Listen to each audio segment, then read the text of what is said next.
All right, sorry about the delay. I'm not used to speaking in this room, and I don't have full control of the technology. So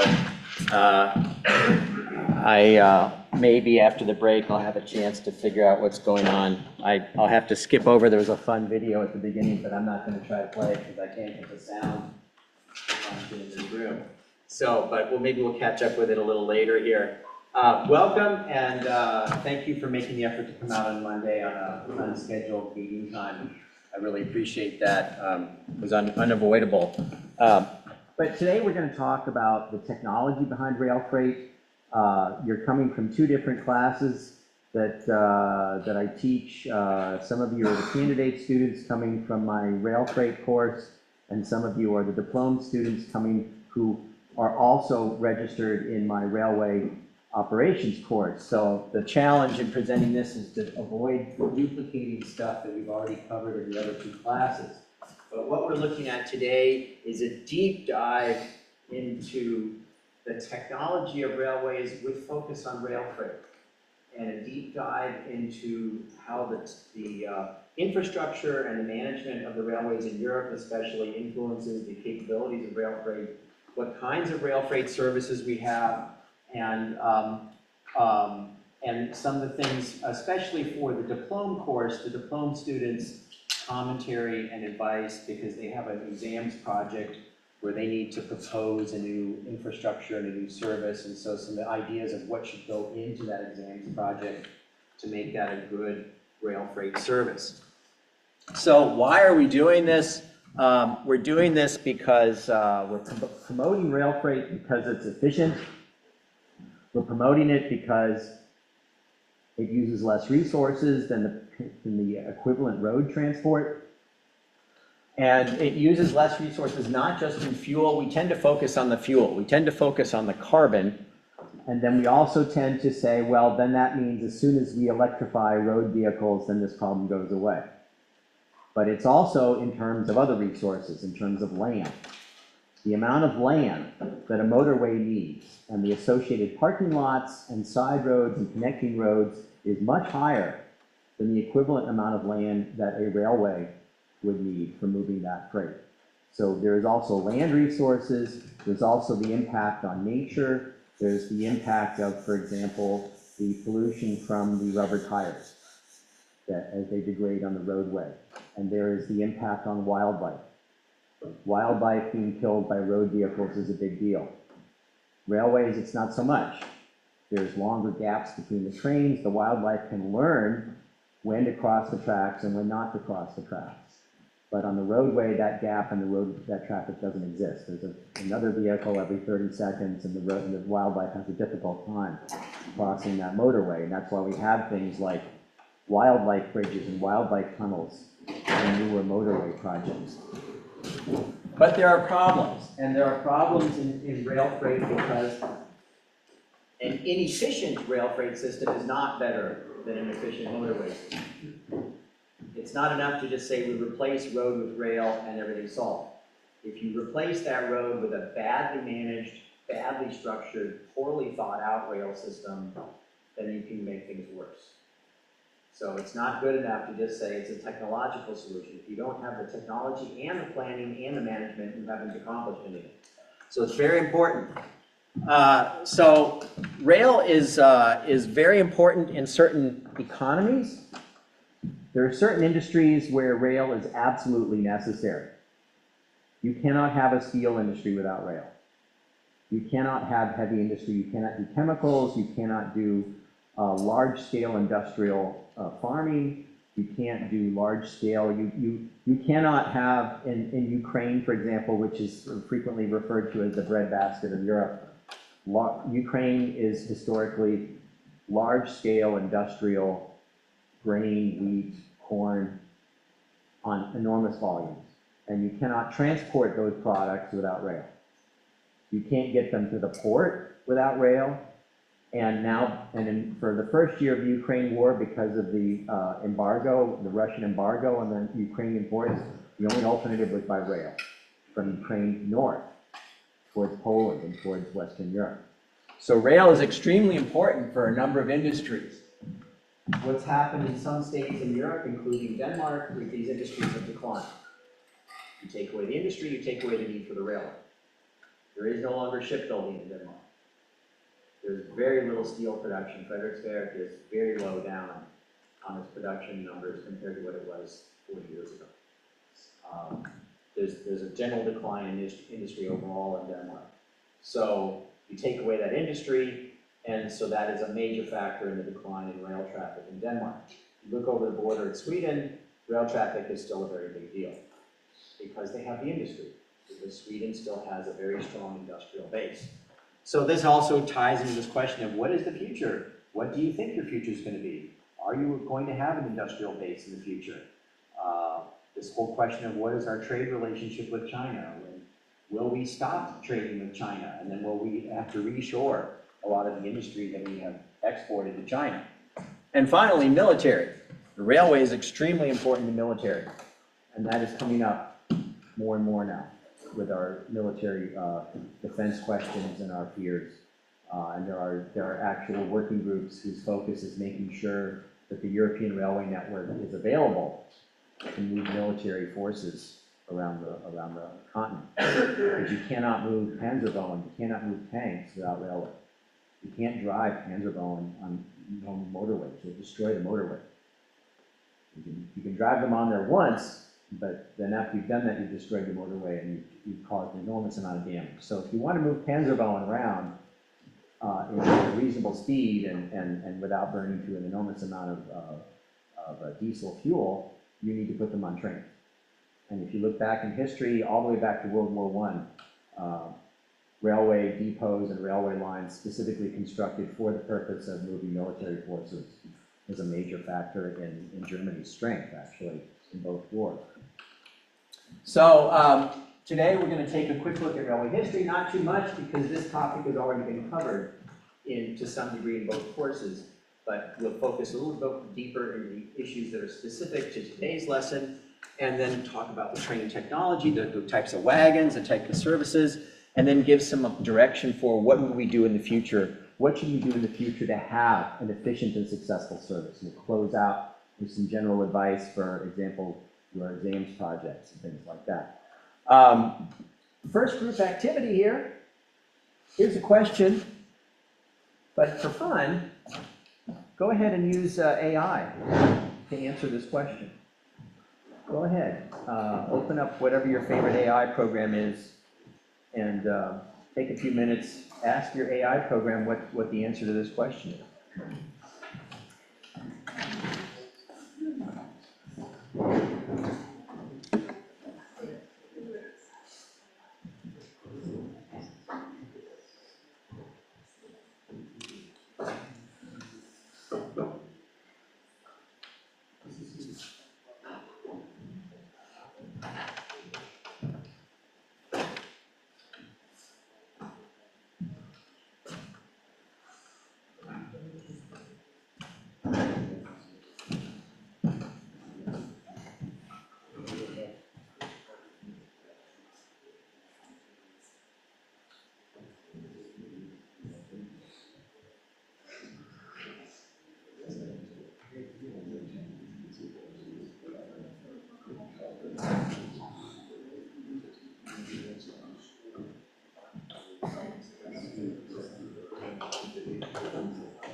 So what do you got? Got it, Eleanor. What do you got? What's ChatGPT telling you?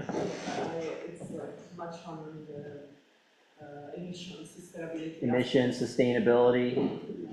in like pollution and advancements in technology. Yeah. Yeah, I would say the first parts are all about the energy efficiency and the lower carbon emissions. Okay, carbon emissions, energy efficiency. Harpa, have you got anything?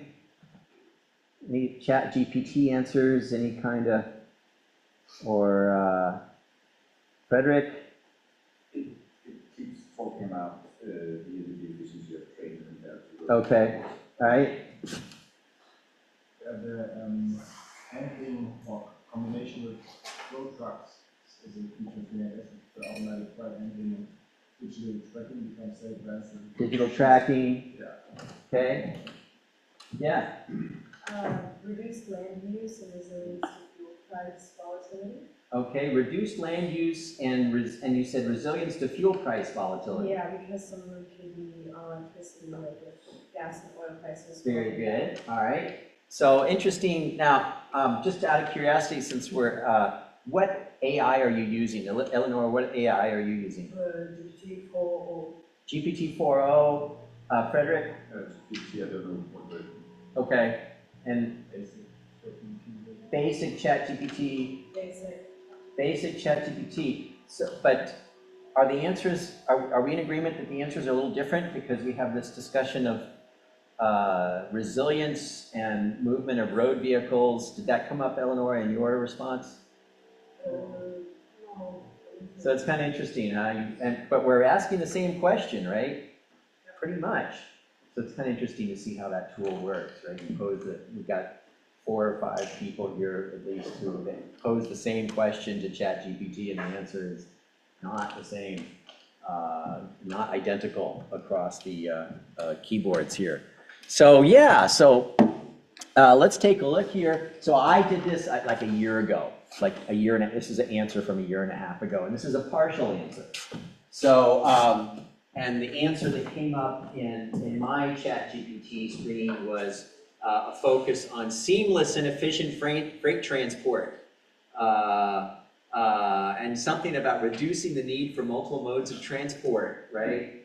And this just sounded, you know, immediately to me, it's just kind of, you know, made up text. It doesn't have any reality. It doesn't match anything that we're going to see in the presentation today.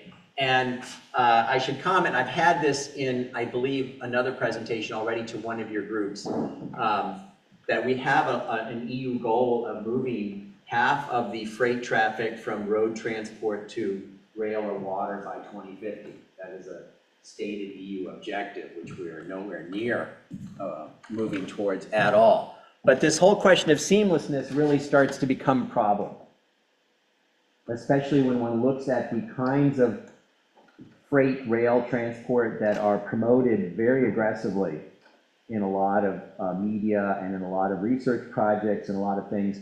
And I would say immediately that the proposals for a lot of intermodal freight rail are not at all seamless. They are not at all seamless. They in fact add multiple layers of extra work and extra connection into the route. And so this is something we need to think about and look at and see, well, what makes it so difficult, and what can we do to bring a more integrated solution to rail freight? Again, why are we doing this? Well, who cares?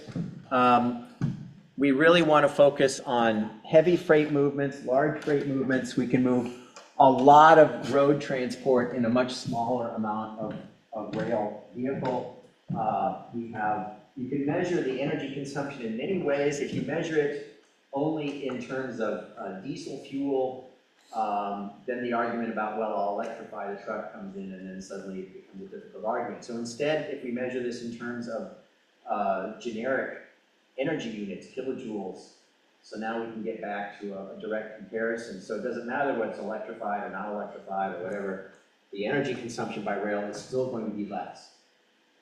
So even if we have electrified road transport and electrified trains, we are still going to have a much lower energy consumption on the rail portion of all this. And depending on what country you're looking at, you get different numbers because the technology is different in North America than Europe, and there are other factors that play in. So, but you still get a significant ratio here. But we are definitely looking at traffic that is more efficient and more competitive with road over longer distances. There are a few niche markets where short distance rail is very competitive. But we'll see here later that this is a major issue that I've mentioned this in one of the other classes. I've mentioned this specifically in my candidate course, my diploma students know this from other transport courses, this concept of circuity, this concept of how much additional kilometers you add to the journey that are not direct from A to B. And one of the problems with short distance rail is the circuity gets to be very high. Because the direct A to B by road is very efficient, and then by rail you end up with a large amount of non-productive kilometers. And so that becomes an issue with short distance rail. What happened? Where did the rail go? Why is it on decline? Well, here's an interesting picture. This is Brøndby by the Helsingør motorway, and there's an enormous distribution center right here. This is at Brøndby on the Helsingør motorway, right near the Roskildevej exit. And if you look at the satellite photo, you see this enormous, relatively modern distribution center from the 1960s. A lot of quadrat-meter here. And it was built with rail access. It was built with a pretty efficient rail access back in the 1960s. There is a direct electrified track into this facility today. It's still sitting there today. It's being used for parking. There are vehicles parked on the track. But it exists. There's a track here and there's a track there. And they go all the way down the whole length of this facility.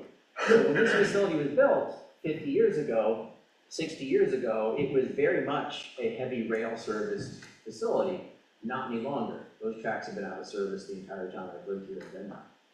And what happened? Well, they decided to go to road. They decided to stop using rail and go to road. Was the service bad? Was it because ASD couldn't deliver the service? I don't know the answer to those questions. Was it because their supply chain changed? Maybe. At one time, there were enormous railway yards all over Denmark.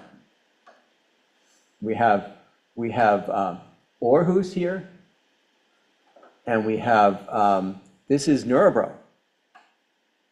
Enormous railway yards, enormous amounts of freight handling and shunting all over Denmark. And how much of that is gone because of industry change? How much of that is gone because of improvements in technology? How much of that has gone due to really bad marketing and really bad service provision?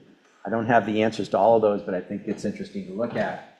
As recently as the 1980s, Co-op has an enormous distribution center that they're closing because Co-op has other severe business problems. But at one time, Albertslund was the center of Co-op's distribution. And all of that distribution in Albertslund, this is Albertslund here, was rail served.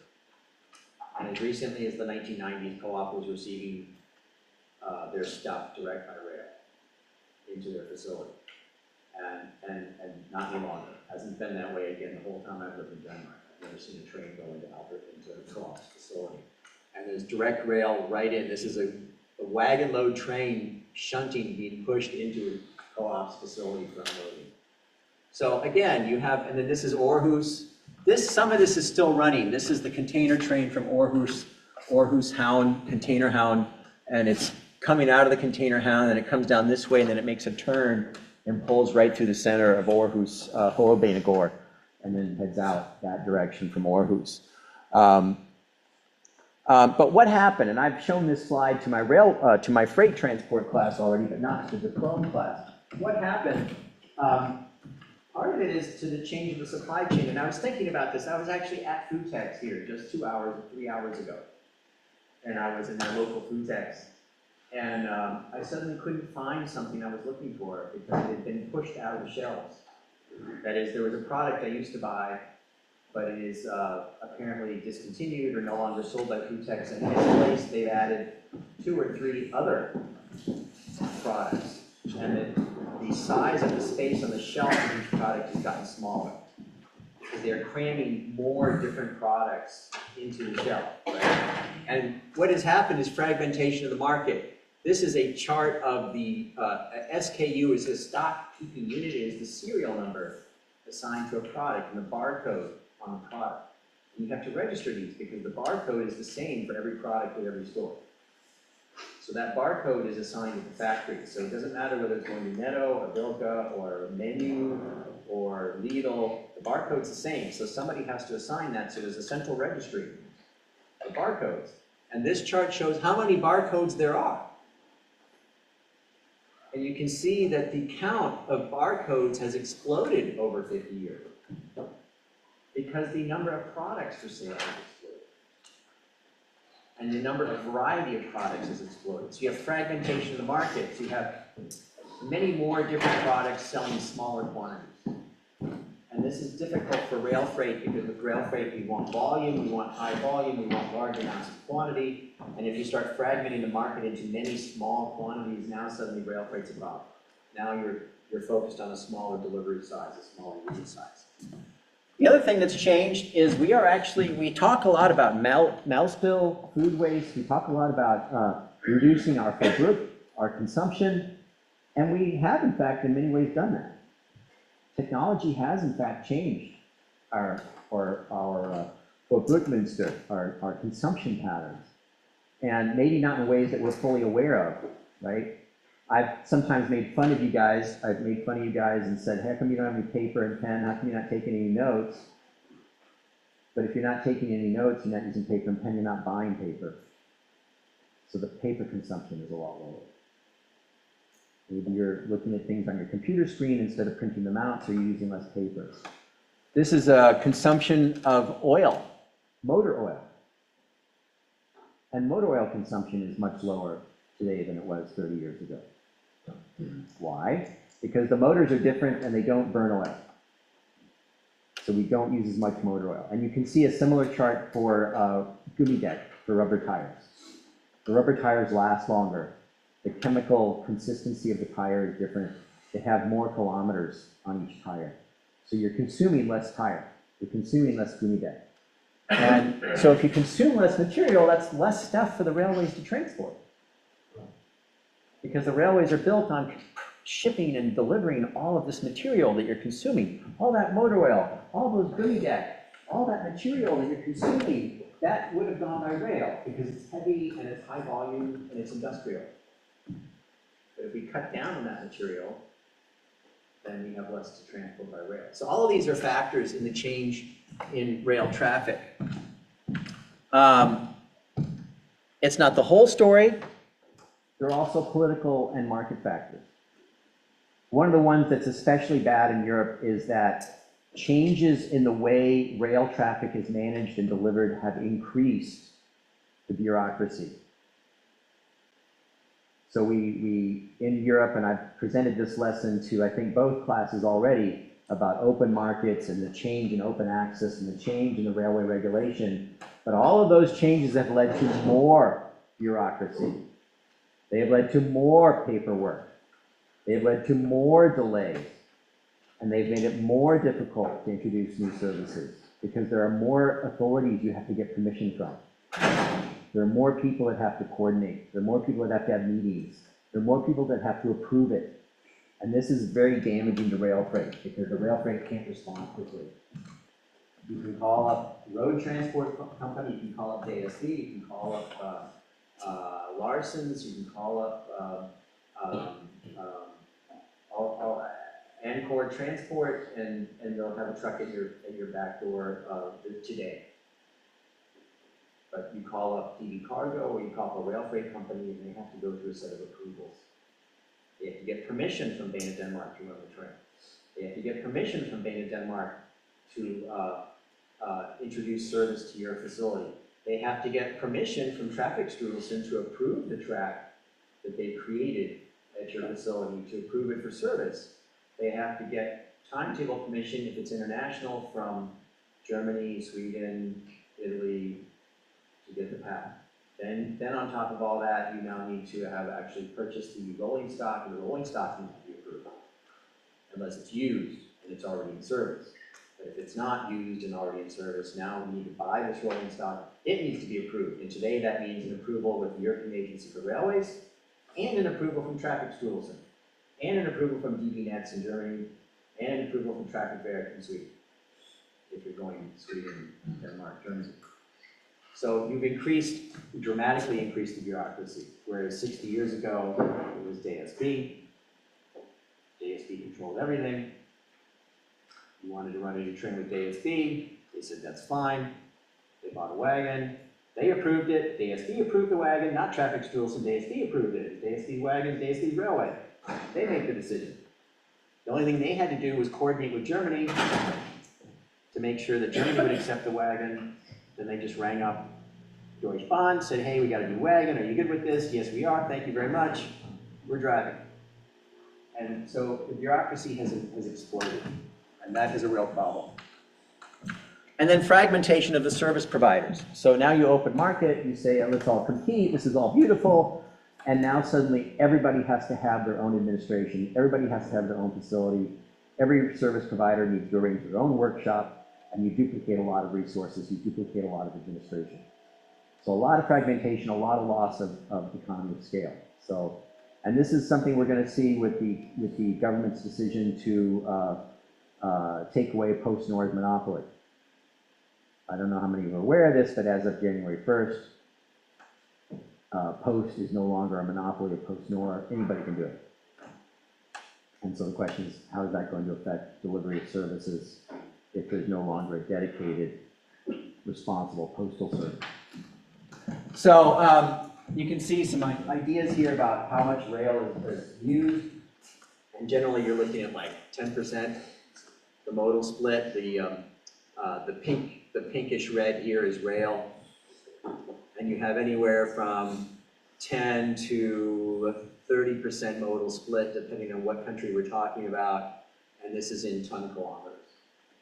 And the more industrial your country is, the more likely you use rail. Also, the more, the older your country is, the more likely it uses rail. It is all the Soviet countries are still kind of running Soviet economies, so they're very heavy rail. Heavy industry, Soviet economies, they're very rail focused. Whereas more modern economies, Belgium, very small amount of rail, even Germany, very industrial country. Germany is very industrial, but the rail proportion of traffic in Germany is not that high because they've migrated more to road transport and to a more lean, efficient economy. You can see this trend going back all the way to 1990. Changes in traffic. The one big growth area is transit traffic through Denmark. So this is a curious thing here. This, I think, it most clearly identifies not so much a change in transport mode as a change in economy. Clearly, Sweden is still doing a lot of heavy industry. Clearly, Denmark is not, and that's a big factor in this change in traffic pattern. Who's going to build all the new weapons for the European army? Sweden is. Who has the big military production facilities? Who has the advanced weapons? Sweden does. Who has the industry? Sweden does. So watch this space, because I think Sweden is the industrial powerhouse for the next 20 years. And it's probably going to grow. Another slide showing similar data. And this is comparing Denmark with other European countries. Again, transit traffic really playing a big role here. But where is there rail in Denmark today? Where do we have it today? Well, one of the examples is Carlsberg. Very big story, frequently promoted as a very successful rail freight service in Denmark. Currently deeply threatened. Deeply threatened because DB Cargo can't seem to figure out how to supervise and manage a safe railway operation. And they have on multiple occasions had problems with containers and trailers on wagons not being correctly mounted and coming loose while the train is moving. And so they're currently on hold. Their traffic is currently on pause. They can't trust that it's safe. over the Storebelt Bridge. So, but at one time, a very successful service that was quite remarkable. Why is it so successful? Why is it economical? One of the things I've pointed out repeatedly in my presentations to my students is because the rail goes directly to the customer. That earlier slide and the ChatGPT talking about seamless transportation with this intermodal, but with showing a million different steps in the intermodal pattern, that's not happening here. We're driving the train directly into Carlsbad's facility. So this is door to door.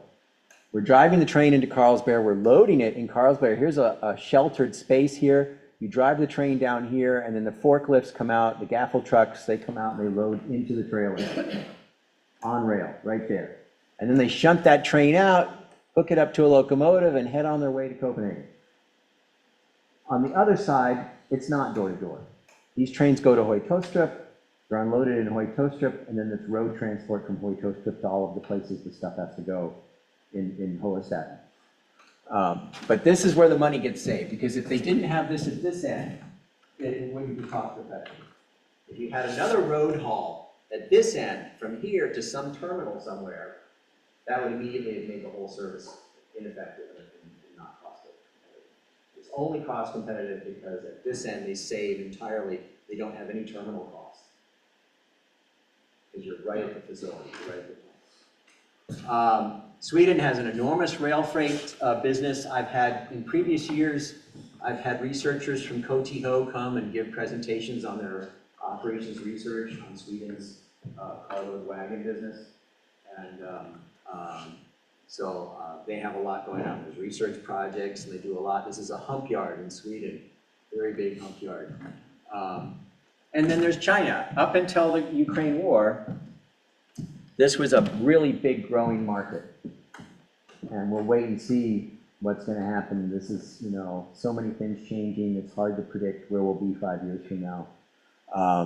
But up until the Ukraine war, this was a major growth area. Moving traffic from China to Europe by rail. Because by ship, by maritime, it's 45 days, 60 days. Whereas by rail, it's 14, 21 days. So it's more expensive than going by water, but 14 days versus 45 days, yeah, there are a lot of things that are much more cost effective, much more time sensitive. One of these we'll see later in the presentation is car parts for Daimler-Benz. So Daimler-Benz, they have factories in China, they make cars in China, but the only reason this makes any sense as a world trade thing is that some of the stuff in those Chinese cars comes from Germany. So you ship stuff to China from Germany by rail. Because there's high value stuff, it's alternators, compressors, gears, this kind of stuff. You ship it to China by rail because you don't want to sit on a ship for 45 days. It's too valuable. Or a tighter supply chain that goes by rail. So we'll see some more pictures of that at the end of our presentation here. So let's get a little bit into single wagon freight and some types of service. A couple of myths in rail freight, and we'll be talking about single wagon quite a lot here today. One of the myths is that there is no single wagon freight. And this is a very sad myth. This is very sad because it comes to influence policy. You have people going into political positions, going into management, regulation positions, who declare this as fact without actually looking at the data and then start making policy decisions based on this assumption. And the other thing is the argument that there's not enough capacity. This is kind of a popular stated myth that there's not enough capacity, but that's not true. And the third myth is that the trains are always late. And this is not true. What is true is that there are severe problems with long-term reliability. That is, the trains are on time most of the time, but then when they are not on time, they're really bad. So this is the real problem, the lack of robust scheduling, the lack of, it seems to be either on or off and nothing in between. Either it's on time, on schedule, or it's not running. And that's not survivable for an industry. An industry can't survive on a transport service that just disappears without any warning. It needs to be there. Even if it's late, it needs to be there. Traffic trends by type of load, and you can see here Wagon load traffic is relatively stable for 15, 20, 17, 15, 16 years. 16-year, but on this picture, just 9 years. But yeah, wagon load traffic relatively stable over this period of time. The biggest change has been a shift from, but this is not in gross quantity, this is just in scale. So there's the biggest shift here is from trucks with the driver to trucks to trailers without the driver.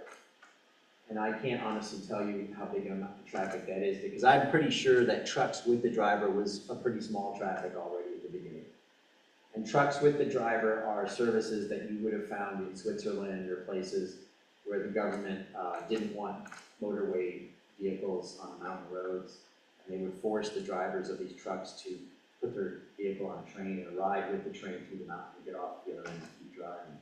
And that kind of traffic is disappearing, and the trailers are just going on the trains directly. So that's kind of usual, but the other traffic is relatively stable, really relatively stable there.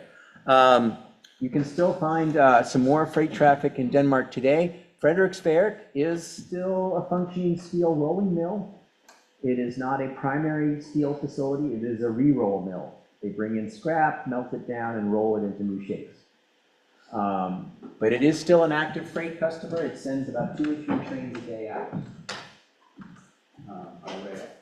The train goes from Frederiksberg to Hillerød, and then from Hillerød up Lillenoord to Snekkersten, and then from Snekkersten down to Spain to Copenhagen, and then from Copenhagen it goes to Germany. And you can see that train usually comes through at like 7 o'clock at night. And you can stand there at Rumstel Station, Rumstel Cruise, and see it go by. Or Hellerup. I've seen it go through Hellerup as well. And then Cheminova in Tuburan. And then there's a lot of wood traffic in Koo. If you go to Koo, on the other side of the station tracks, you'll see long tracks full of these wagons with wood, with small diameter pulpwood on them, wood for paper, wood for cruisfine, wood for, the wood about this big around, which isn't really, too small for real construction wood, but they chop it up for different kinds of fabricated wood products. You see that in Koo. And then Koling Harbor is still an active freight area. You have active single wagon traffic here, and you have shunting of wagons, and you have transfer from marine to rail here, and you have all kinds of stuff going on. So there is industrial stuff in Denmark still, even though it's not really great.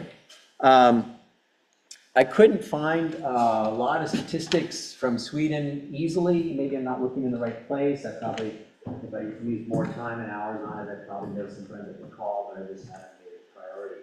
And there's a video, it says, obviously from the video, but because I've rearranged the slide sequence, that video is now at a coffee break later, and then hopefully I'll get the sound to work and you can watch it. But you look at DB Deutsche Bahn, you look at DB Schenker, DB Cargo, they keep changing the name, I think they have an identity crisis, I'm not sure what. But about a third of their traffic is single wagon. So this is not a small traffic.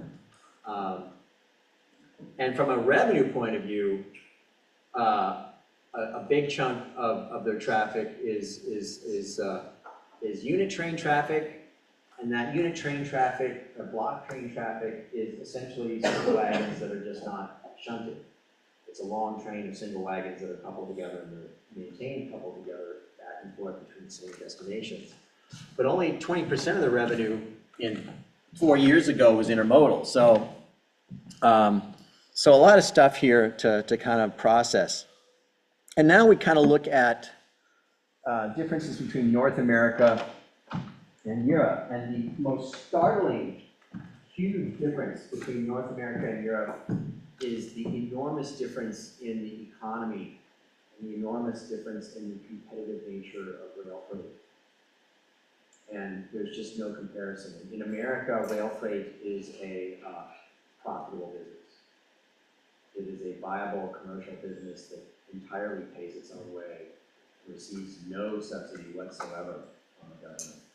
and in fact pays out enormous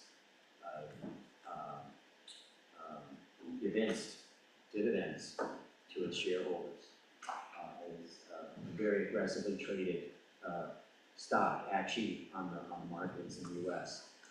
Whereas in Europe, it is a hold your breath moment to even figure out whether the rail freight will function next year or not. And it's tough because the profit's not there. In Europe, the industries are just barely covering their expenses. And that is including enormous amount of subsidy in the form of government subsidy to the infrastructure operator, government subsidy to resource investment to infrastructure. So this is the operating ratio, and I presented this a little bit to my diploma class. Who remembers what operating ratio is? Operating ratio, diploma students. So operating ratio is the ratio of cost to revenue. So it's cost to revenue. So the lower the operating ratio, the lower your cost. And American railways have reached outrageously low operating ratios in the last 10 years. The typical American railway now has a goal of a 60% operating ratio. That is their expectation, and their goal is to have 60 cents of cost for every dollar of revenue. That means 40 cents of every dollar of revenue is profit. That's an enormous profit. It's enormous. How are they able to do this? Well, part of it is stuff that you can't change in Europe, but some of it we can. Here's some idea of the statistics of these operations. What we have here is the amount of traffic on the line and the type of line. That is the line single track or is it double track? Or more. So double track is Coos Spain, the railway to Roskilde. Single track is the Lokaltog from Koo to Roskilde, or North Shaveland's Lokaltog, or the railways north of Aarhus going up towards Aalborg. Those are all single track. So, and here you have a number of nations, and you can see that the U.S. is really down here in the corner here with a relatively low volume of trains and a very low volume of multiple track. So we have a small number of trains and single track rail. And in Europe, you have much more multiple track. As you get into the industrialized Western European countries, a lot of double track, and a much higher train volume. And why? Well, we'll see shortly why, that there is so much train volume. But another thing that the European, in order to handle this train volume, is they need an enormously dense signal and control infrastructure.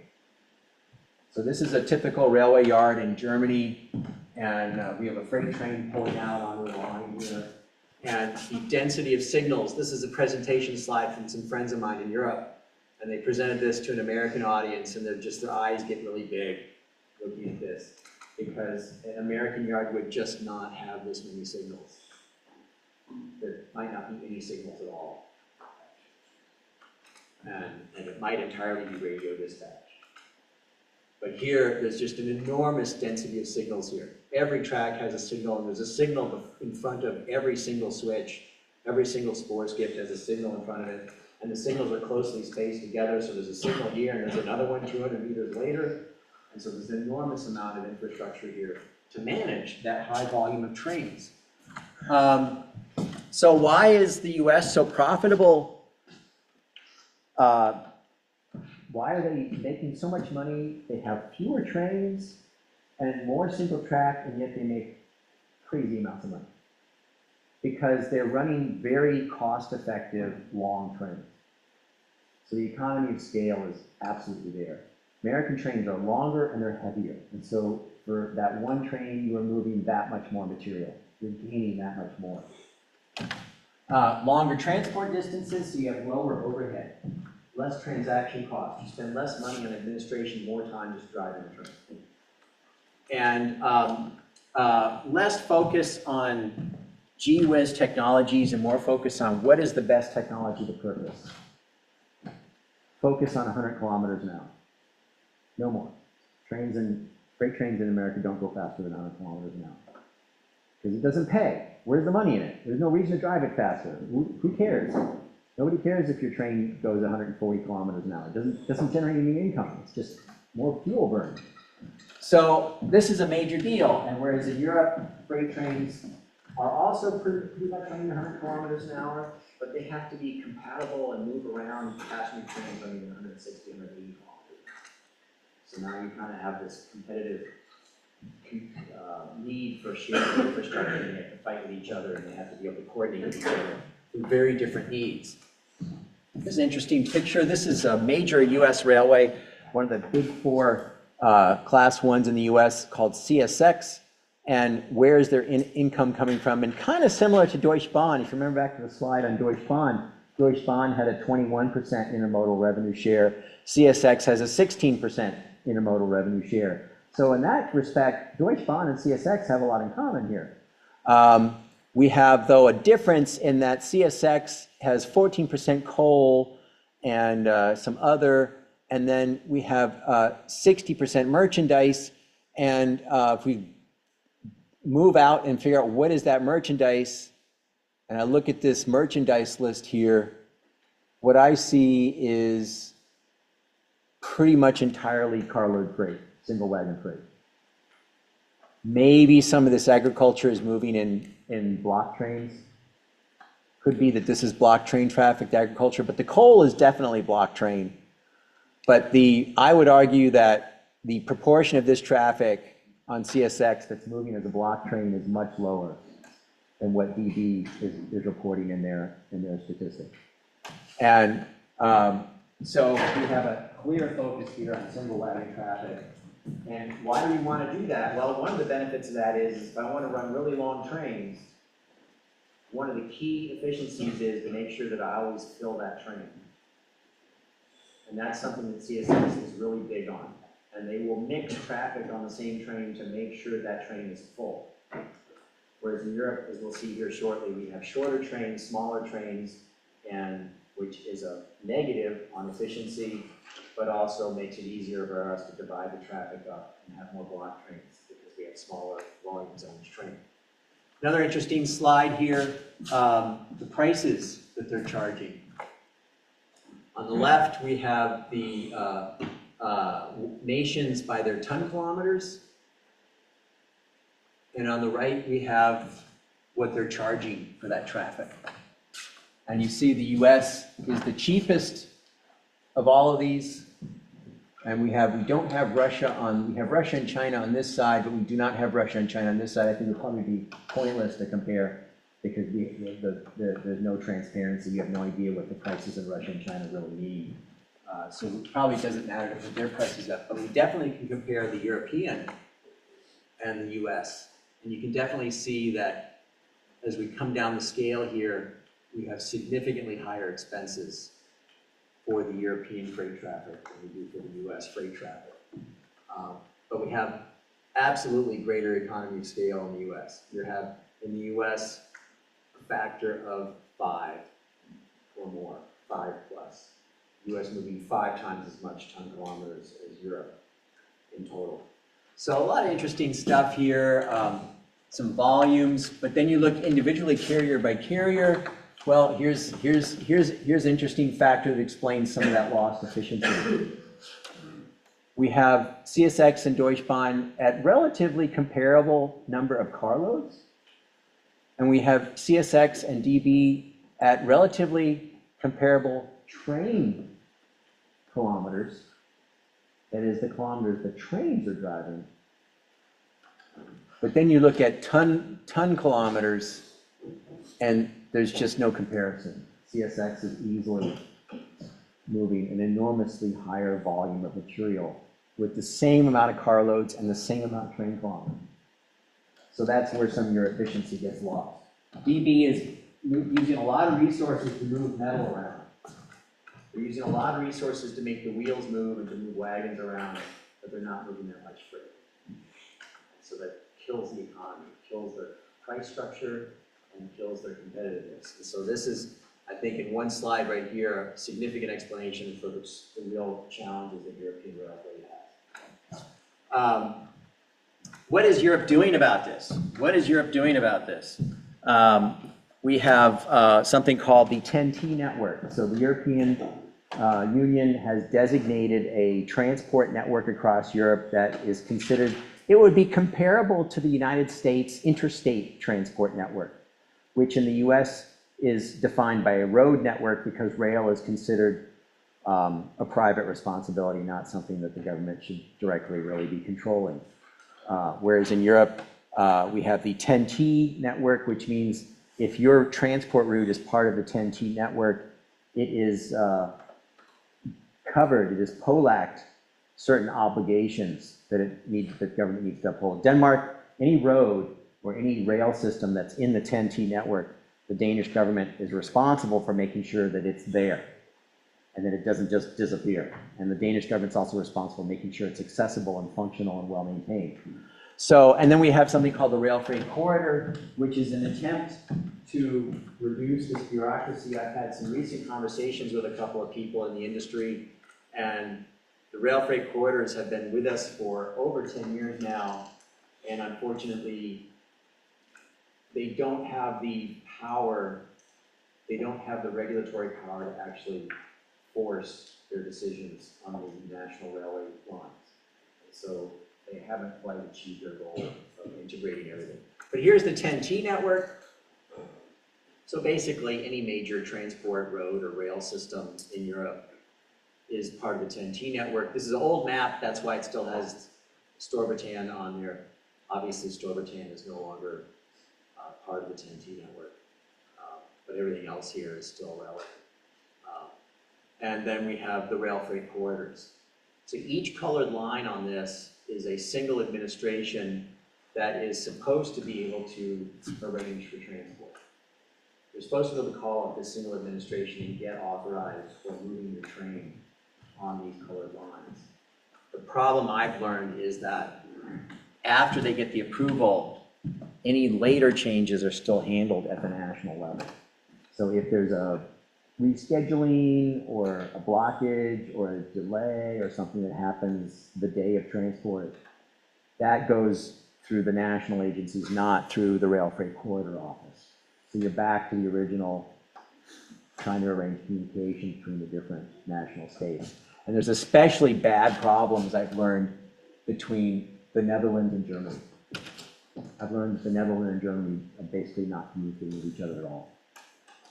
And I also learned in this conversation, strangely enough, that because of that, the ports of Rotterdam and Antwerp are having more traffic go by water into Germany than by rail. So containers are coming off ships in Rotterdam and Antwerp, and they're being put on barges, and they're being boated up the river to Frankfurt and to Cologne and to Munich instead of going by rail, because they find that the water transport by barge is more reliable than going by rail. This is just an example of administrative challenges. Second myth here is there's not enough capacity. Yes? Yeah, I was looking at the clock. Let me just find a spot to stop here. The dark blue is the traffic that's being offered on the line, and the light blue is the traffic that's actually being consumed. So the railway agencies offer paths, they offer transport paths for the trains, and then the light blue is how much of it has actually been paid for, how much has actually been consumed. And we have an enormous difference here between what's offered and what's consumed.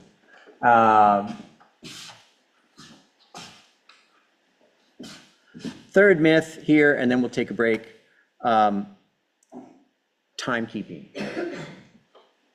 And here we have timekeeping on the line here. This is timekeeping to within 30 minutes, which is perfectly fine. For a rail freight, you don't need anything better. And we have 80% timekeeping to 30 minutes, which is perfectly acceptable.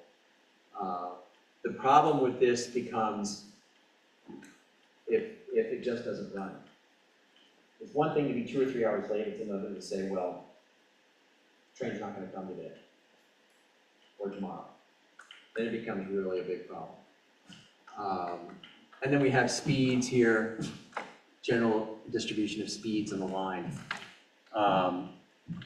And then finally, kind of the complaints, summing up all of this, the real issue is not delays, not small delays, not half a day of delay, but system not running at all.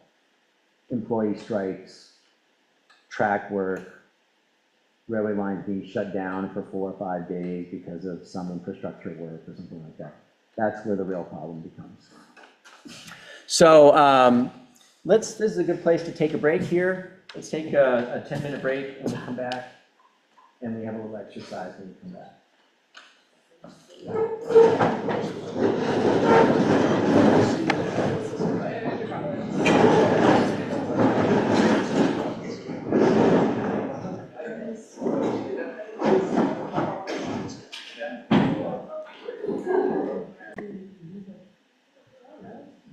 All right. Well, so welcome back. So here's our first exercise, second exercise. We already had one. Here's our second exercise. Go to DB Cargo's planner website and plan a trip from Hoytostrip to Roma Smistamento. And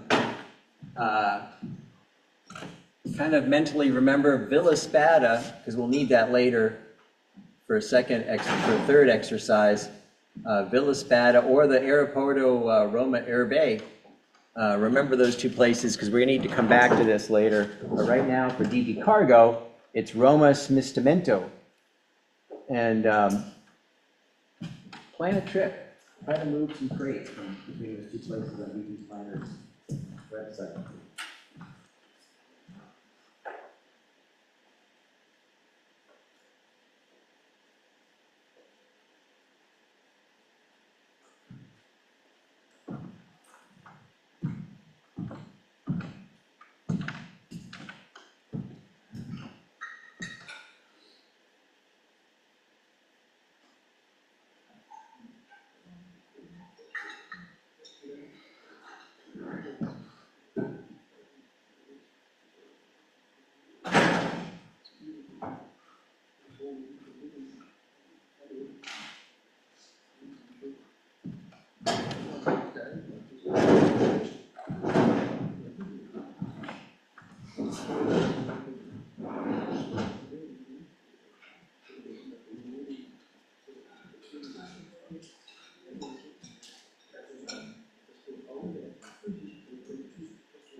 All right, any luck?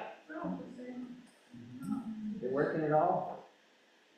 Got it? Okay, good. I tested it this morning, so I know this destination works. I had to change it. I had a last minute change because the destination I used last year, I typed it in this morning and it didn't work. So they changed their transport schedules and service offerings, and the city pair that I used last year, apparently they don't service that anymore. So I had to find something new that worked. How long is the trip? 48 hours? Yeah, 2 days. 2 days on, 1 day plus something. So yeah, 2 days. So good, excellent. So that's kind of nice to see. I think right away you can say a lot about DB Cargo's marketing efforts here. It's nice that this tool is there, but it has not been user-friendly for me. So I don't know how important it is that people can just randomly go to the website and look up a freight service, but I would say honestly, if you're going to offer this service and you're trying to sell your service, it better work, and it better be as educated educational as possible to potential customers. I would grade this as a 7. This is, it functions, but it's not exactly extra helpful. And when I put in 2 city pairs that did not give me a result, all I got was an error message saying there's no service between those 2 places. It didn't offer me a suggestion to repair my search. I had to keep searching until I found the city pair that worked. So I think that's a lesson right there already. You know, what is that? But let's remember that, because we're going to come back to the city pair here in a little bit. But remember what you found out about how you could get from one place to the other by rail. And then see if my button's working here. Come on. I got to put the mouse in the... Yes. Now, I still cannot get the sound to work. So all the 2 videos in the presentation, their YouTube link is down here at the bottom. So I encourage you to take, when you're later on your own, to go look at these videos. They're a lot of fun. Apologize, I couldn't get them to work here in class today, but they're fun videos. So I encourage you to go back to those later. See if I can get my... There we go. So let's take a look at the competition. So the motorway transport, the competition. What is the competition? Well, it is door to door. It's very flexible. It is typically single driver tractor trailer, single driver bill trailer in Danish, afhanger. It's possible to have a double driver for a super fast delivery, but this is less common. Another fun trivia point, not on the slide, is I always wondered why this was true, but you know, in American movies, you see the big tractor trailer and it's got the big long nose on it and lots of chrome, and you know, driver's got a cowboy hat on and he's, you know, swinging down the highway. And whereas you look at the European trucks and it's always this flat pug nose, flat front tractor and very boxy looking. I always wondered why there's such a big difference. And it turns out that in Europe, there is a fixed limit on how long a truck can be. There is a fundamental fixed limit on how many meters a truck can be. So to maximize the amount of freight, you make the tractor as short as possible. That's why all European tractors have a very flat front, and the cab, the driver's seat is way up top and the motor is underneath the driver's seat. That is to get the absolute maximum number of meters of space for the trailer, is to squeeze the tractor down as short as possible. Driving regulations are very strict, but this is another example of lack of international unity. They change from nation to nation. So you have one set of driving regulations in Denmark, another set of driving regulations in Germany, and as some of you may already know, things like you can't drive road freight in Germany on Sunday.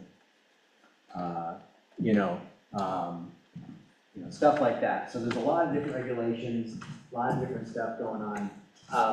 But it is uniform pretty much all places that drivers have to have a documented schedule of their driving, because they can be pulled over by inspectors of the police and asked to demonstrate that they are legal. And they have to show, this is when I was driving, this is when I took a rest. Here it is. And that's the same in the United States too. They're also the same regulations in the United States. The driver has to show how many hours they have been driving on the road. Here are the Danish driving regulations. Here are the Danish driving regulations, which I think are pretty strict. I haven't bothered to look up the driving regulations for every European country. I have no idea exactly what the driving regulations are in Germany. But let's just pretend that these are the same regulations for the whole journey. We just calculated Hoitostrup to Roma Smistamento. How is the truck going to make this journey? How is the road freight going to move on this journey? Now, you can use Villa Spada as your road destination, because Google doesn't know where Roma Smistamento is. It doesn't pop up in the search, because it's a railway yard. But Villa Spada does, and so use Google or something like that to figure out what is the road journey from Hoitostrup to Italy, and then calculate out the driving time based on the Danish driving regulations.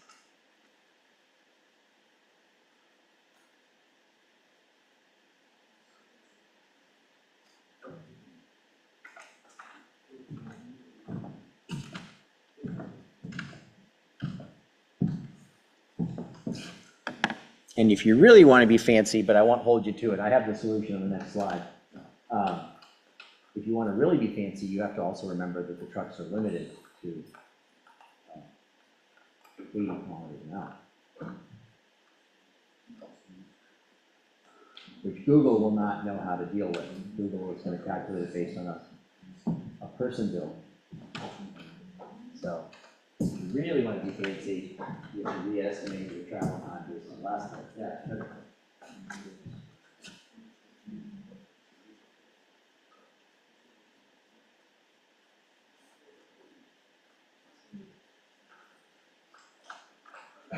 Yeah. So, approximately 1900 kilometers, that would be with 80 kilometers an hour, that's approximately 24 hours of drive time. That's 2.5 days, a little more. Yeah, what about the rest periods and stuff? Well, if you have nine hours of drive time, then, so I just divided 1900 by 80 to see how many hours of drive time you need. And in order to get 24 hours of drive time, you need 2.5 days.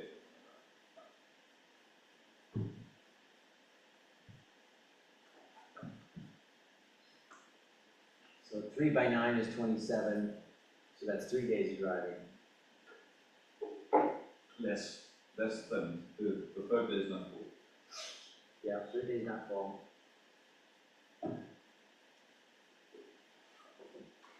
So 2.5 days is 48 plus 12, so 60. Is that your figure, 60 hours? Ultimately.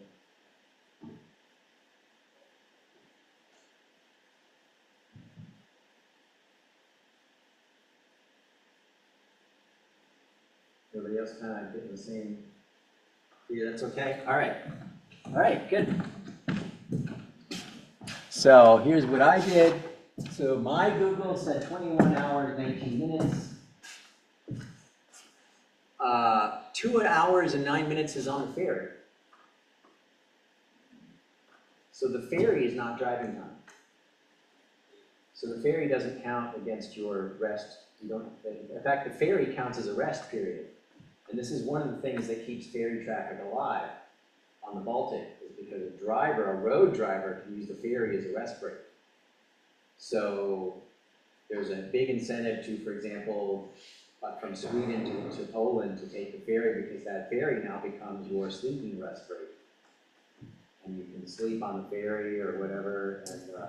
And so there are a lot of, a lot of things in the driving regulations can lead drivers to take certain routes and use resources a certain way. But then, so, truck is like something like 25% slower than driving a car, something like that. So I rejigger the numbers and I figured like 29 hours of driving by truck, if I kind of adjust for this 25% factor.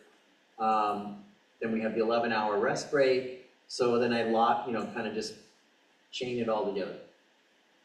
2 hours driving from Højtostrup to the ferry in Gedser, 2 hours on the ferry from Gedser to Rostock, and then 4.5 hours of driving, and then 11 hours off. And then 4.5 hours driving, and 3/4 of an hour break, 4.5 hours driving, 11 hours off, and then all the way down. So I come out to 63, so 60, 63, yeah, that's about right. Now again, I'm assuming Danish rules the whole way through. I actually don't know what the German rules are. I don't know what the Swiss rules are. And if something tells me the Swiss rules are even more strict. So something tells me this journey is longer because I bet they have to stop at the Swiss border and do something, and They may not be able to drive as fast through Switzerland, or maybe all kinds of stuff going on there. Maybe Switzerland won't let them drive through at all. They might be required to take one of these shuttle trains and put their truck up on the shuttle train and ride by rail through Switzerland. So but it's just an example. It's not meant to be precise. It's just to get a rough idea of what we're talking about in traffic here. So 63 hours by road, and we said by rail, 48, 45 hours by rail. So on paper, the rail's already faster. Of course, we did our rail journey terminal to terminal. We did Poitostrip, Mistimento. Both of them are terminals. They're not customers. They're just freight handling locations. Yeah. For me, it doesn't quite work. I'm not sure about the others, but when I put in Moitostrop to Roma, I get Valencia to Chiasso. So Yeah. I think it's because TV doesn't service all the way. Well, you got the printout. When you get that printout screen, I know what that screen looks like. Yeah. Federicia and Chiasso show up as junction points. And I think there's a button you can push to spread the whole thing out into detail. Okay. On the map, it just has a pin on. Just on Federicia and just on Yeah, Chiasso. yeah, not jumping from an actual pin. So I haven't looked at it that closely. So you're thinking that they're not even selling a freight service from Poitostrip, that they're what are they gonna Maybe, sell? yeah, so they only sell to the neighboring country. Maybe. Yeah, So they're just going all the way to Chiasso. yeah, And then they decide to take over. yeah. I don't know. I don't have the answer. I have in the past, I didn't verify that entirely. I have in the past looked at it in detail, and I could get a printout with a detailed, click, here's the departure. But yeah. But right there again, we're already seeing where's the transparency, where's the information. It'd be nice for the customer to know that. Oh, hi, we're DB Cargo. No, we don't come pick up the freight where you want to. You have to bring it to us. And it has to be Federicia. That would be good to know, right? That'd be kind of important. So let's take a quick look at rail freight technology. We have single wagon unit intermodal, which we've kind of already begun discussing. And single wagon, we've talked a little bit about. Single wagon is extremely economy of scale sensitive. You cannot justify building a large shunting yard for single wagon traffic if you don't have a lot of volume to support the administration and the operation of that shunting yard. So if you start picking that traffic apart and splitting it out over multiple carriers, suddenly the whole economy just falls apart. A lot of stuff is single wagon. I've already mentioned some examples of this. Here's a typical modern European freight wagon. Nice, big, heavy wagon. The wagon itself weighs about 90 minus 63. It weighs about 27 tons. That's just the wagon. But it has a total allowed weight of 90 tons, which is 1, 2, 3, 4 times 22 and a half. And so you can get 63 tons on this wagon of productive shipping. And that's a lot. That's actually quite a lot. And if we build that out into equivalent truckloads, each one of these combos here, so these are 106 pallets of 63 tons total, the equivalent of that one freight wagon, and each row is a possible combination of how that wagon could be split up. So we could split that wagon into 2 jumbo trucks, these double trailer combos, or we could split it up into 4 or 1, 2, 3, 2 quote standard trucks, kind of the common trucks we see in Copenhagen, plus a jumbo, or we could split it up into 6 quote basic ordinary last feeler, kind of really basic ordinary last feeler, or we could split it up into 9, in American English we call these straight trucks, ordinary last feeler. A straight truck is no flexi, it's not a tractor trailer. A straight truck is just a single unit truck with 4 wheels. And so lots of different combinations, but either way, no matter which way you cut it, you can see this one rail wagon is going to replace a lot of road traffic. So right there, you see the economy of scale there. If we can get this traffic onto rail, we cut down dramatically in the amount of road traffic.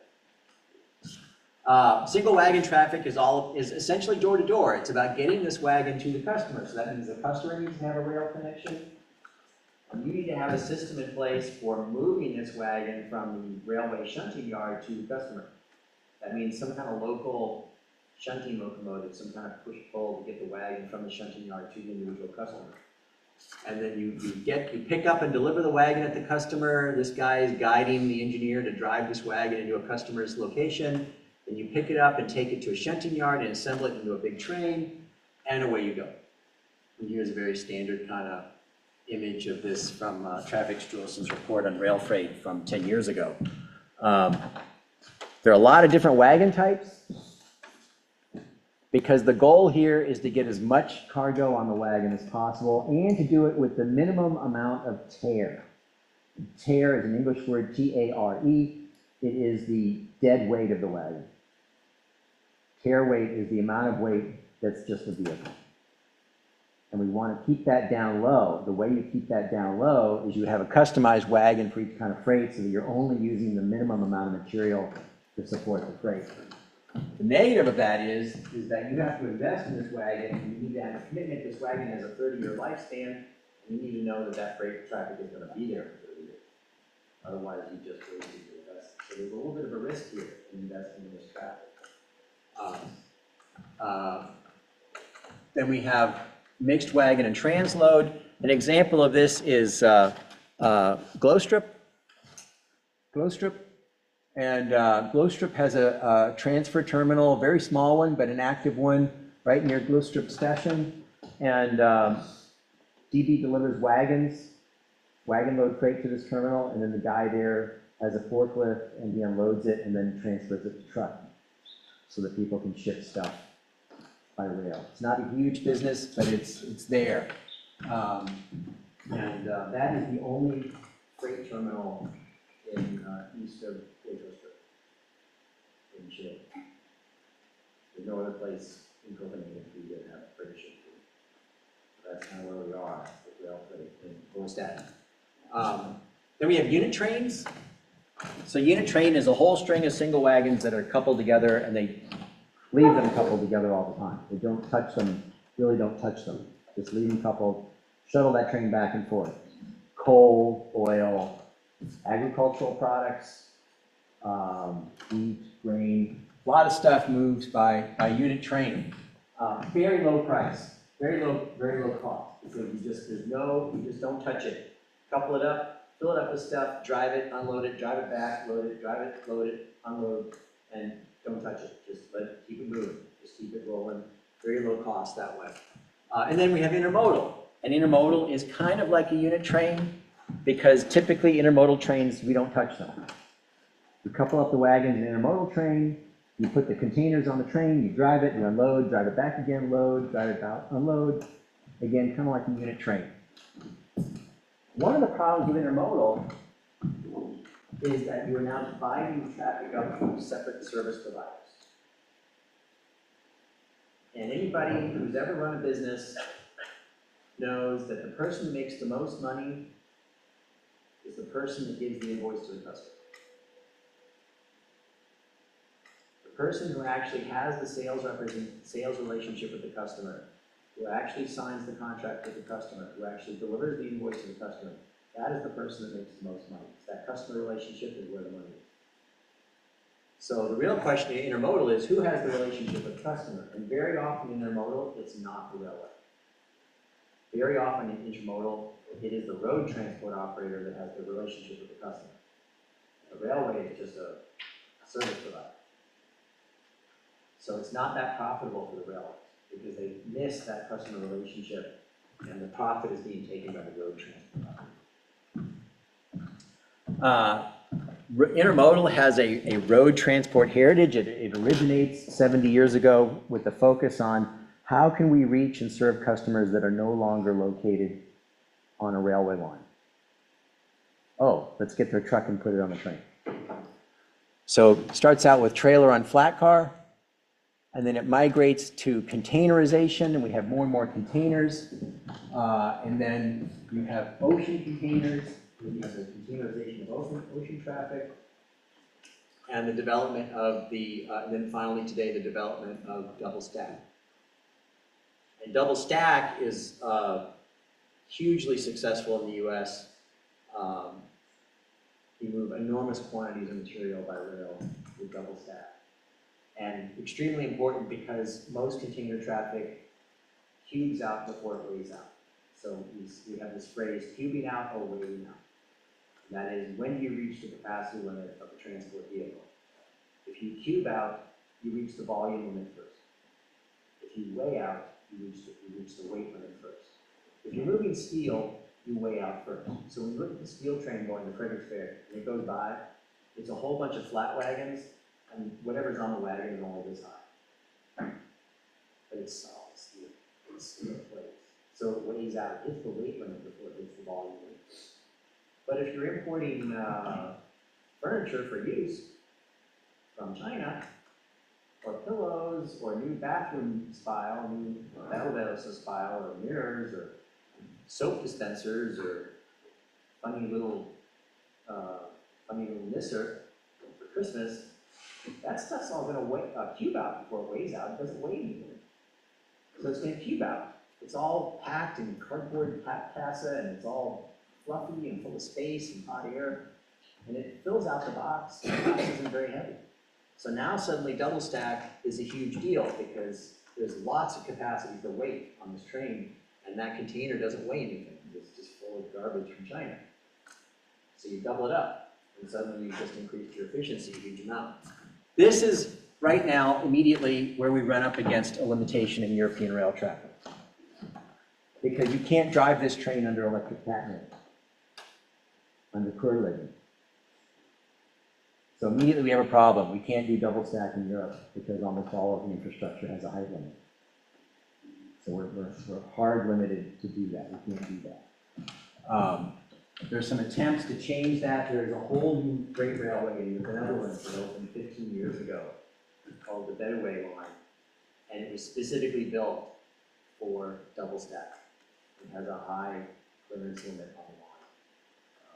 But it's only this much distance, right? It's only from the port to 150 kilometers inland and then it stops. So it's a limited functionality.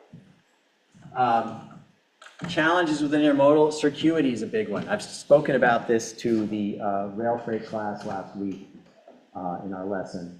Circuity is a big issue. So here's a terminal A, terminal B. You're going to run a train from terminal A to terminal B, but the customer is located in such a way that the distance between the customer's two locations is actually shorter than the distance between the rail terminals. Because you spend time driving in the wrong direction to get to the rail terminal and in the wrong direction from the other rail terminal, so you lose a lot. More tear weight, because you're putting the material in a steel container, and then you're putting that steel container on a railway wagon.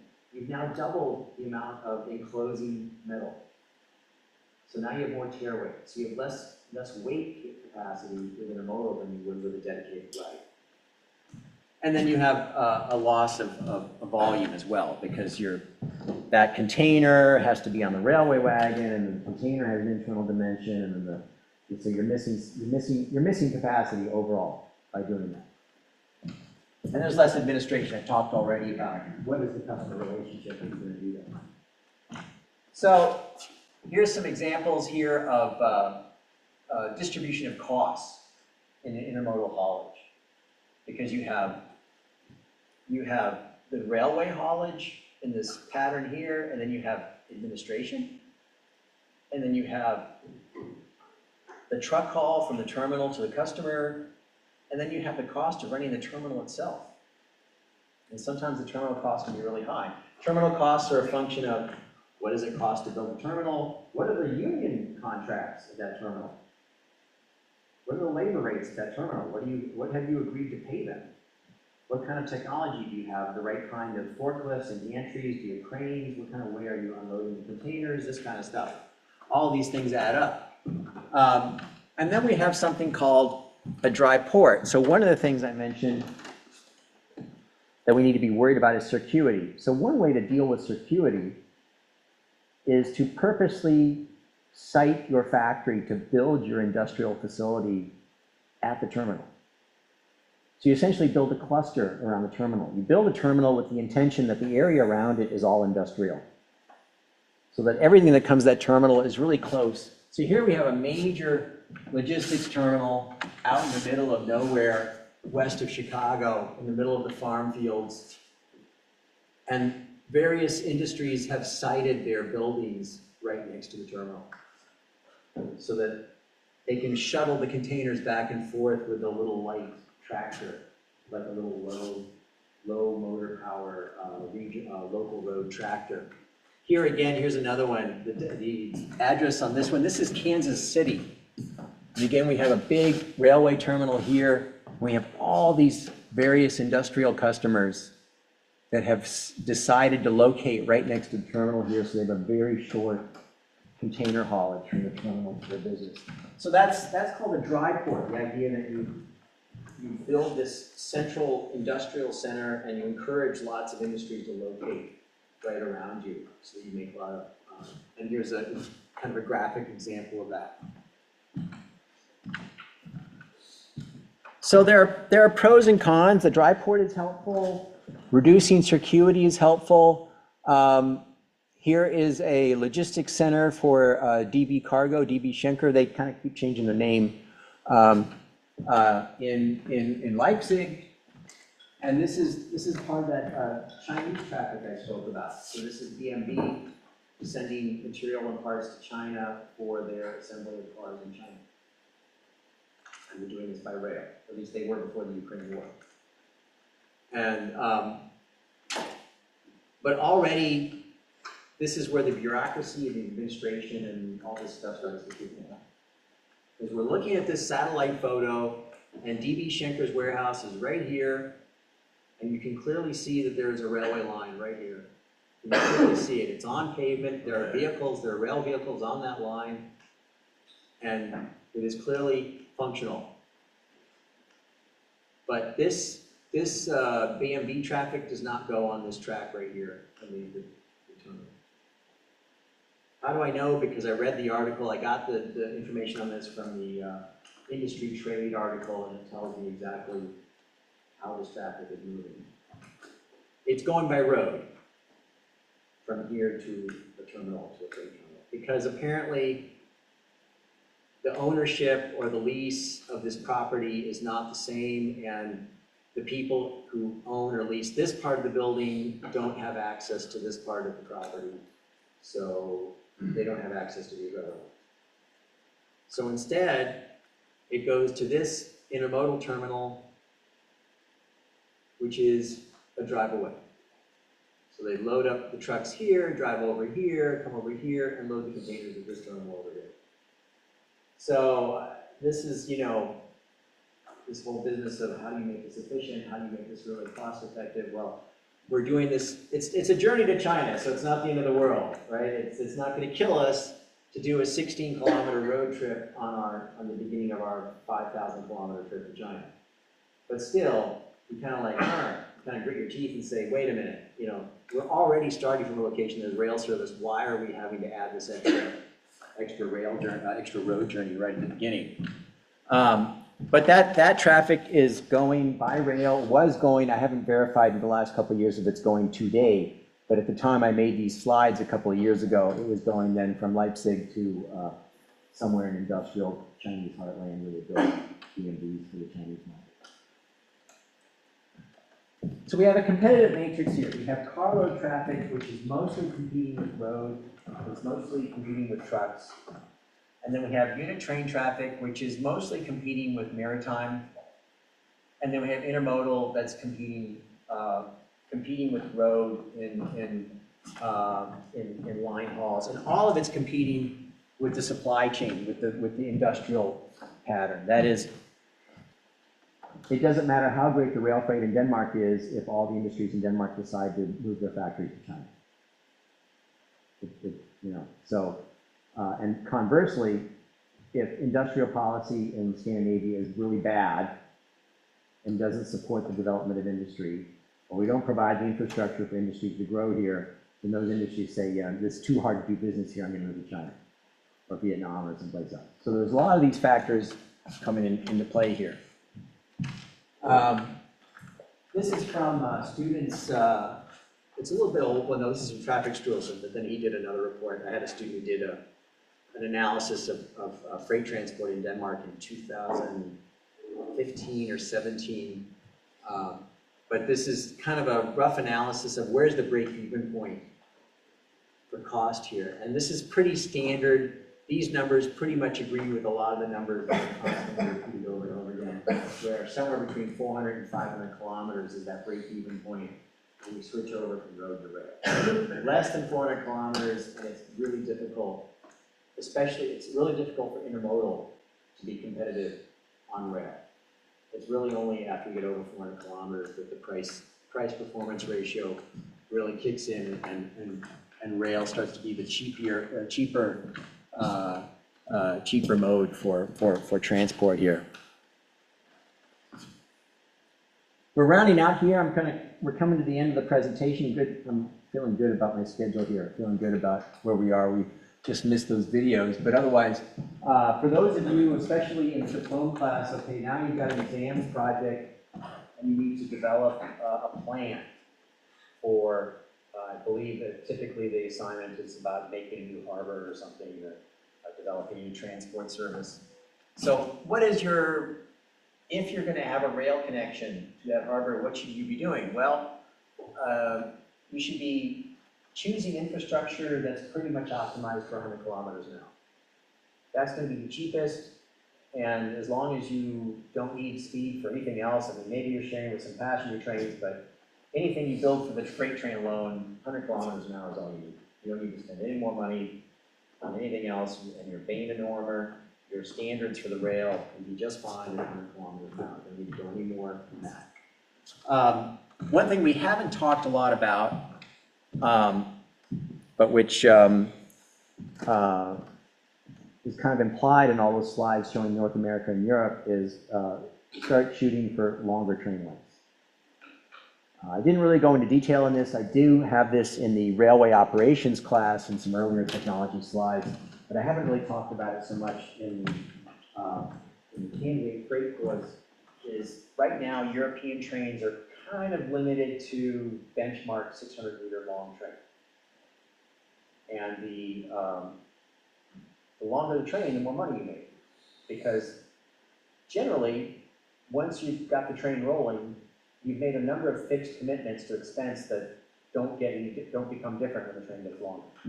Once you've got a 600-meter train coupled up and ready to go, you've already paid for administration, you've already paid for planning it in a timetable, you've already paid for the train driver, you've already paid for the administration and maintenance and management of the locomotive. That's all done. And those are all basically fixed costs. So if you could find a way to make that 600-meter train an 800-meter train, now you just added 30% to the amount of revenue you're going to generate, and you have almost no extra cost. Because the amount of energy that extra 200 meters of train is going to consume is trivial. And it's not going to require another driver. And the paperwork's the same. And the time to get the train coupled up and ready to go is only trivially different. So longer train length is money in the pocket. And there are movements underway. To try this in Europe, and it's really difficult because, and here's where I could probably add some slides to this presentation. It's really difficult because making the train longer starts to bump up against all kinds of other infrastructure issues. An example of this would be what is the maximum length of train that can be brought through Copenhagen? Well, it's limited by how long the tracks are in the station, and if the train is too long, it's going to block the entrance to the station on the north or the south side. So now you have a limited train length there. How long is the track at Jubelsbro? How long is the track at Glostrup? How long is the track at Roskilde? So a lot of these pieces of track are designed 70 years ago to a maximum train length of 600 meters. So if you want to run a 1,000-meter train, now we need to expand all of this infrastructure to allow for that longer train. That's a hard limit that no one is really committed to. I know, I can tell you for a fact that the Orsons Bridge and the Storebelt Bridge, when they were built, were specifically designed for a 750-meter long train. So right there was some future looking to a longer train length. But the big goal, the big dream is 1,000 meters. 1,000 meters from 600 is a huge change in economy. It's a huge change in revenue generation. So if you're building some kind of theoretical examines project, railway line, I would say you should spec it for 1,000-meter long. That should be in the design spec of your line. Axle weight, 25 ton. Some of the slides earlier, I said 22.5 ton. A lot of the railway network in Scandinavia and Northern Europe is currently maxed out at 22.5 ton as their spec, but a modern standard that would be comparable to North America would be 25 ton. That means heavier rail, it means heavier everything, but again, the more weight you put on the train, the more capacity you get, the more you carry a lot of traffic. And then gradients, if your project has anything to do with, well, I'm going to spec out where the track is going and do some CAD stuff or Vism or whatever to make a track path, you want to try to keep that steam, that direction of the track to under 12.5 per meal. So to avoid too aggressive a track plan.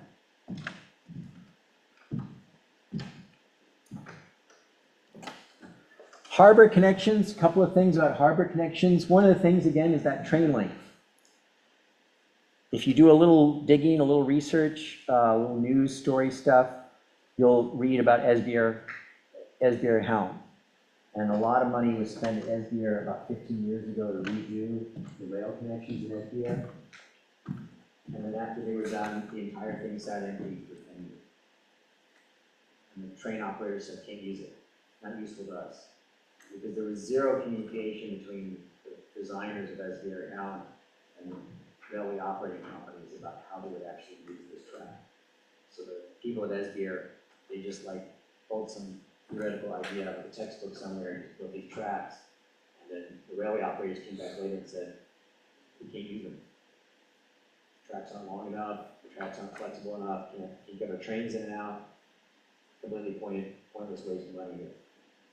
So one of the things is in designing a harbor connection is making sure that the tracks are long enough to get the trains in. So you want to have nice long tail tracks. You might also in your exam project have to consider what is the traffic we're talking. Is it container traffic, or are you looking at kind of industrial commodities like stone, fuels, agriculture, or whatever? You kind of have to think about that. What is the goal here of the project? Here's a satellite photo, a very typical large scale container port. One of the things in your design of the container port is you really can't get away without including this on-site storage of containers. So you kind of need to plan for that. So there needs to be a spec, a design of how much traffic do I expect in this container port, and how much land do I need to set aside for storing containers?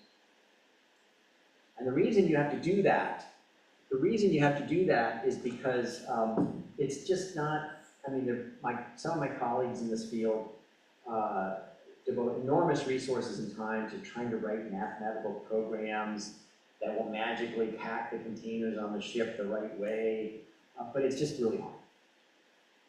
Because the ship is coming from China or someplace, and they loaded the containers on the ship, but they don't have any idea. I mean, they try, but how do you know? First of all, it takes time and effort to get the containers on the ship in a certain order. And then how do you really know when the ship gets to where it's going exactly what order you want the containers to come off? So in some ways you don't. So the containers come off in whatever order they come off, which is random. So you need to unload that ship and then put all those containers on the ground so you can sort through them all and figure out where they're going. That also means you cannot, except in rare cases, Hamburg has a port that functions differently. But in most cases, you can't run the train up against the ship and unload the ship directly onto the train. Because you don't know what order the containers are coming off the ship. So if you don't know what order the containers are coming off the ship, you don't know where they're going, so you don't know what train they should go on. So you can't do that. So most container ports have this enormous storage area because they need to reorder the containers. So you need to include that in your harbor design.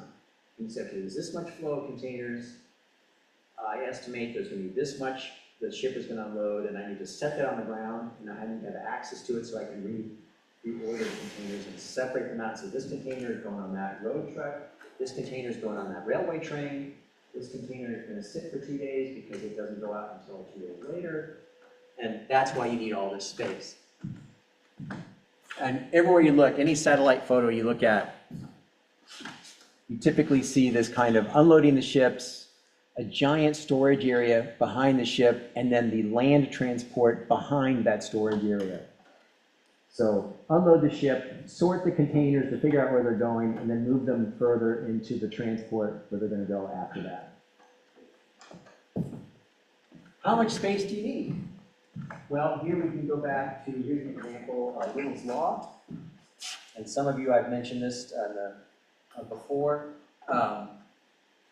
We have an application of Little's Law here where we say, how much storage space do we need as a function of how frequently is it arriving and how much time do we expect it to sit? How long is it going to sit? Well, container ships, you don't even know exactly when they're going to arrive. They might be plus or minus 2 days. So right there, you got 4 or 5 days minimum of storage. You can't quite exactly plan on it. You might get some warning. You might get a call from the container ship saying, hey, I think we're doing good. Should be there in a week. Then the ship gets closer and closer, but then you run into things like, well, the other ship that's sitting where they're supposed to come in isn't moved out yet. So you have ships parked, anchored out in the harbor, waiting for a spot to open on the dock. So you can start building this up, you have a simulation model and start to see some variance here. So already you're looking at 4 or 5 day variance just for that alone. But then you also have to look at the other side. Okay, when is the train departing with this container? When is the departure movement for this container? Maybe there's some days of variance there. So now you're looking at like a week, maybe more, of sitting time on the dock. So 7 days there, how frequently are arriving? You know, what is the frequency of volume of container traffic we're talking? How big are the ships? How many containers are on the ship? How many ships a month are you expecting? Start doing the math. Figure all that out, and then you get an idea of how many containers space I need to have stored on that dock. So this, for those of you doing the harbor construction project, I think you should have like a little calculation that says, well, here's the volume we think we're going to have. Here's the amount of variance we think we're going to have in the volume of containers. And oh, and then do Little's Law, and here's how much space we need to store all these containers. Very basic example. Numbers on this. And the numbers get big pretty quick. They start to explode really fast, especially when there's more and more variance, more distribution in the days of arrival.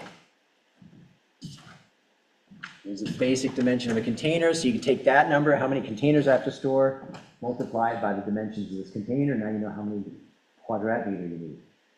General rule of thumb, you can stack these 5 high. Maybe 6 if you're lucky. They can take the containers can take the pressure of being stacked. It's just a lot of the harbors don't have the cranes to lift them that high. A lot of these giant rubber tired lifting gaffle truck or cranes are maxed out at 5 high. They can't go any higher. So 5 high is kind of your limit. And we round out here a really good example here of a successful kind of moderately short distance container traffic for maritime. And this is Göteborg, and it has been this way for many years. famous for having a very well-established intermodal service from the harbor to numerous locations in Sweden. And again, this says something about the depth of industrial penetration, the depth of industrial activity in Sweden, and Sweden's effort to maintain really strong trade links to other industrial nations. And Göteborg is, if you didn't know this, one of the top deep water ports in Europe. Its main competitors are Hamburg and Rotterdam. And it is a major deep water port, huge benefit to Sweden. And all of these are intermodal trains that run daily. And Göteborg has a service where these trains come right up to the dock, and they have a minimum amount of this reshuffling of containers. They can unload the ship and get them on the trains pretty directly, and then they start running them to all these destinations all over Sweden. Here's a satellite picture of the port. But you can still see they still have to reshuffle the containers. So you have ships here, unload to a reshuffling sorting location, and then the train behind the sorting location getting loaded after they've kind of resorted all the containers to figure out what's going on.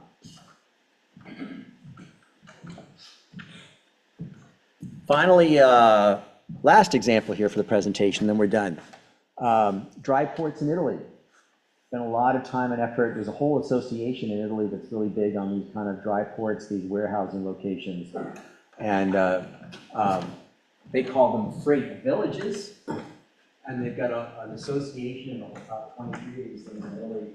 And here's an example in Verona, which is strategically located on a number of those rail freight corridors, those European rail freight corridors.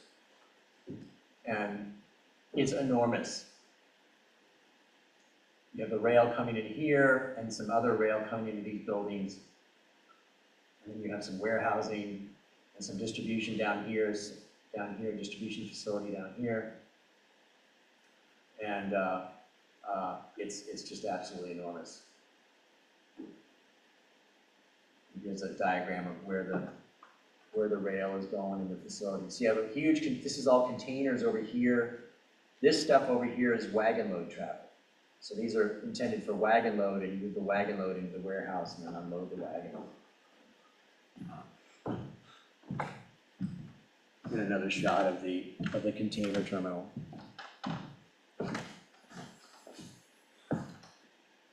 And then finally, there are strategic links to other areas of Europe. And here they're showing generally where you can get from their terminal with regular scheduled freight traffic. Obviously, Germany is playing a big role here. Big role. The amount of times that Germany pops up in these discussions and these analyses is worrying, because all the news reports I see about Germany having economic troubles, it really kind of puts a little bit of a doubt there when you see how much, number one, how deeply Germany is a provider of the industrial base of Europe, and then when you read news stories about Germany having troubles with their economy, it's a little bit worrying. So we all cross our fingers that gets resolved. So again, future recommendations for your exam project: long trains, heavy trains. I have not mentioned yet, taller and wider. So taller would be double stack, but wider also, because there's actually room. Typical European freight wagon is still a little bit narrower than an American freight wagon. And there's actually room to have more capacity in that direction. And the last thing that is kind of new and different and needs to be developed in Europe more, it does not exist to the level I think it should, is the digital inspection of trains. And I've seen a little bit of this demonstrated, and there's been a little bit of this sold by some of the, Siemens and by some of the companies, but it's still kind of, and it's still primarily focused though on passenger train inspections. But I mentioned earlier about the problem with Carlsberg and their train wagons not being safe and not being correctly maintained and this kind of stuff. And there is no there is no digital inspection equipment on the Dana Denmark network for monitoring freight trains. Doesn't exist. And that really shocked me, because this is actually very much, digital inspection is very much coming up in America. Norfolk Southern has, which is in the video earlier that we couldn't watch, actively promoted. They're building these inspection tunnels. It's like a 20-meter long steel building over the track, full of cameras and monitoring stuff. And the train drives through the tunnel, and the entire train is videoed as it goes through. And a computer, AI computer, looks at the video and analyzes it for any problems. It looks for stuff wrong with the train. And I'm sure if we had a technology like that, all the store belt problems would be significantly resolved. If you had this kind of monitoring of every train to check for loose pieces, stuff that's not tied down correctly, unsafe practices. So I'm really surprised that we do not have that yet. But I think that would be, for example, very logical in your harbor exam project for you to specifically draw on the map. This is where the inspection system is going to be. And when the train pulls out, it's going to go through this inspection and get a test before it heads out on the line. I think that's just very smooth. So that's the whole presentation for today. Any questions about some of the stuff that we've looked at? I appreciate your activity, appreciate your participating. Any other questions about anything? So that is it. Thank you for today. Thank you for coming on Monday. I really appreciate it. And we'll see you next week. Yes, Eleanor? Some classmates asked me if there is anything that will cover this part, like if they couldn't join today. I'm going to find out if this has worked. I have been recording this, and I will not know if the quality is any good until I hit the save button. So we'll find out if it's been any good or not. But we'll see. Hopefully that works. Yes? Yes, I posted after the lectures. Yeah. Yes, all right, thank you. All right, the sun's shining. You go home with the sun still shining. See you next week.